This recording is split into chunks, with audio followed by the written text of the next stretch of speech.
The Amazon clock is ticking, affecting prices and categories. Are we ready? Hello and welcome back to my writing journey. I'm Ellen Byerrum, and I am the author of the Crime of Fashion Mystery Series, as well as several other books for adults and children.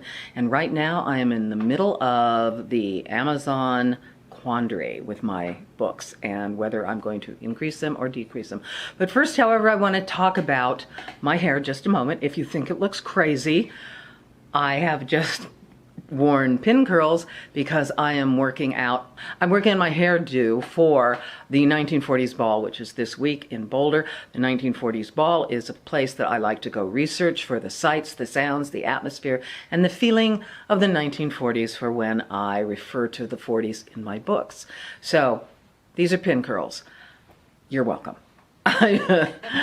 Now, if you are an independent author, you know that Amazon has warned you that print prices are going up. Your printing costs are going up, and that may affect royalties. In some cases, it may reduce royalties completely for authors depending on how they price their books. It's all because of inflation, and we have to recognize that it affects us as well. I'm interested in seeing whether the large trade publishers are also going to be raising their prices, how soon, and how it is going to affect the rest of the food chain, printing book-wise. Even if we make most of our money on Kindle, we might all have to think about raising prices on our print products just to keep up with them. Now, let me warn you that this process may not be hard to learn, but it does have an annoyance curve, a very large annoyance curve for many reasons.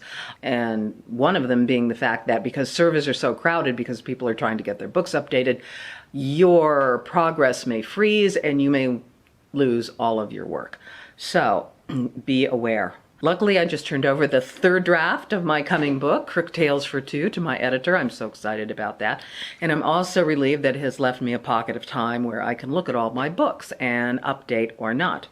So, first of all, I created a list, a typed up list of all my books with their prices, the current royalties, Amazon's royalty price increase, and how that will affect my royalties, and what my royalties will be if I up my prices. The list is invaluable.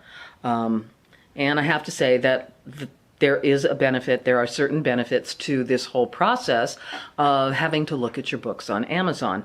First of all, you determine the price, and that way I'm going to be able to make them uniform. I have had books at different prices, and I haven't raised them when I've added other books, so some do have to go up. I am leaving Killer Hair, the first book in my series, at the same price because I want the first in the series to be a little bit lower and offer a bit of an incentive. At the same time, when you go into editing your book details, you can see that you might need to tweak some other items as well, such as your description. You might want to add things, you might want to change keywords.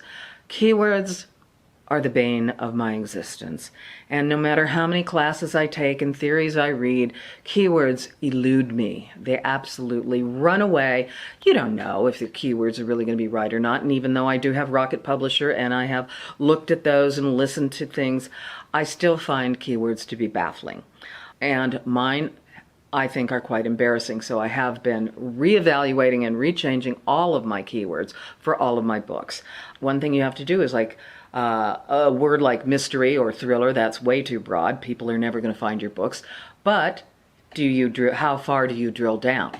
Do you go toward motive, like a revenge murder, or do you go toward characters or other keywords that you might think are interesting? And basically, you are looking for the Goldilocks of words when you tackle keywords.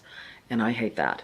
So whether you're going to be talking about keywords like revenge and poison of undetectable substance, those may be keywords you want to consider or not. It's really like throwing spaghetti at the wall. I don't know what people are going to find when they put certain keywords into a search engine. As we all know, search engines are capricious monsters, and they can change every time you put a word into it. Also, in the beginning, when I was putting up my first books, there were 5 sections for keywords. Well, now there are 7 sections for keywords. I have found that I had a couple of blank entries for keywords, so that's a no-no. And now, at the same time, the big A is changing categories. And a category is such as, the main category is mystery and suspense. The secondary category might be mystery. The third category might be women's sleuth. That does apply to my books. And it used to be that Amazon would allow people to write them and beg them to change their categories and give them up to 10 categories. And I guess Amazon got really tired of this, because now we are back down to 3 categories for your books, main categories. So for example, mine are mystery and suspense, then they are literature and fiction, and then it is romance, because I do have a lot of romance in my books, and I think that has sort of been ignored by me, if not other people. So you have to be very careful when you choose your categories. And I think that what this will do is this will blow up categories. So there'll be many more people in categories. This will stop people from being able to manipulate their place into #1 book, because their category is so small. We will see what happens in future months. I think that Amazon must still be tweaking things, and we will find out. So I think you need to be type up everything you put into those keyword sections, your pricing, and keep a list of those, because you are going to be putting the same information into the Amazon categories, and the servers may freeze because we're getting closer to June 20th. I found that in the morning it works better for me. I've tried to do it at night and it freezes every time. So good luck. I am working on my changes, and I hope you are doing as well, or probably better than me. So I will see you next week, and we'll talk again. Bye.